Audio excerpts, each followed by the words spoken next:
Je vous dis cela pour deux messages principaux, deux messages politiques de mon point de vue aujourd'hui, que je voudrais vous passer, sur lesquels je voudrais insister.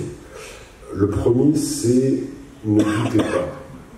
Ne doutez pas, n'ayez pas peur. Et le deuxième, c'est mobilisez-vous. Alors quand on parle aux jeunes Enactus, mobilisez-vous, c'est évident. Vous êtes déjà mobilisés, je vais y revenir.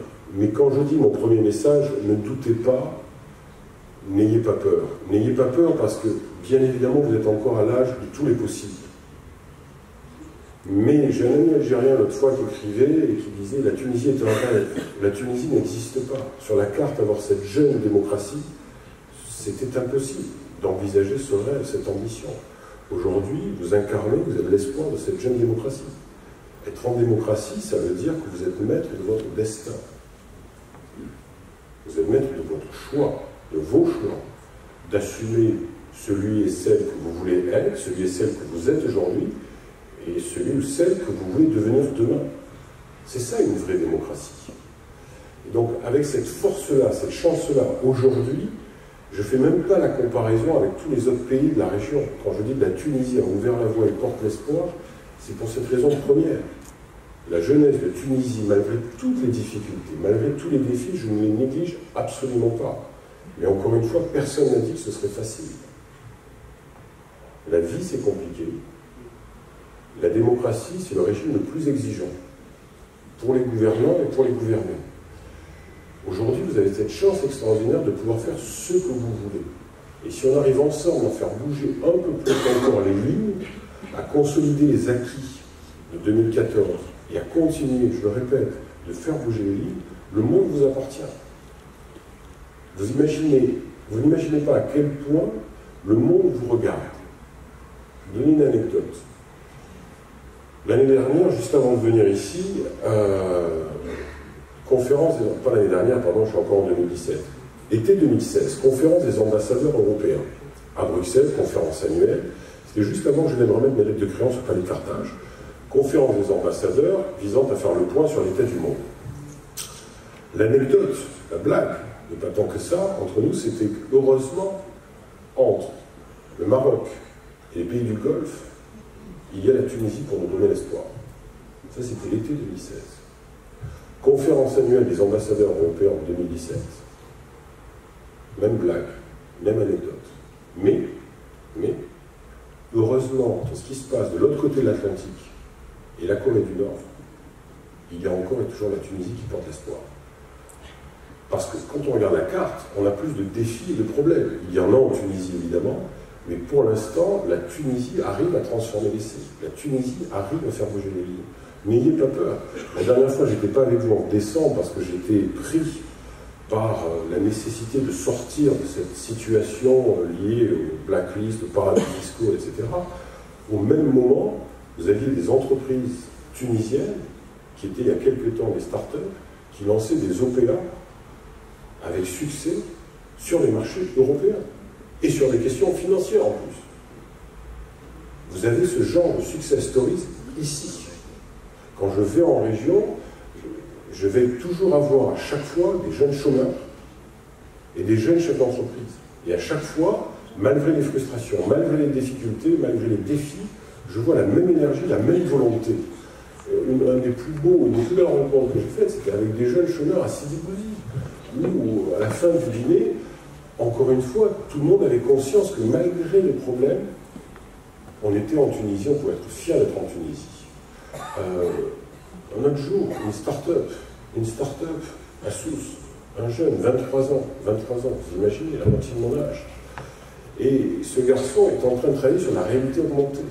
Réalité augmentée pour les entreprises, pour les activités du spectacle, pour les musées. Il est au-delà de Star Wars déjà.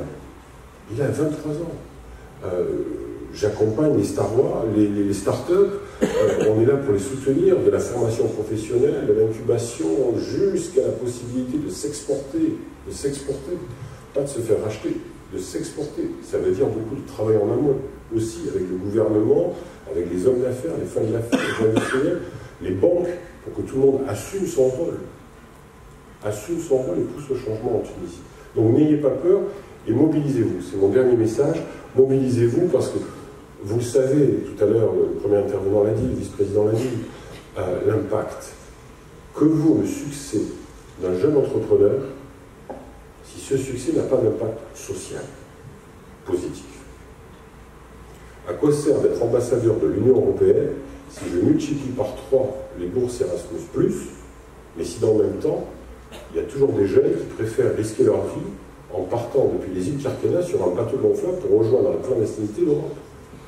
Et pour ce faire, parce que vous êtes en démocratie, la démocratie c'est la liberté individuelle, mais c'est aussi la responsabilité.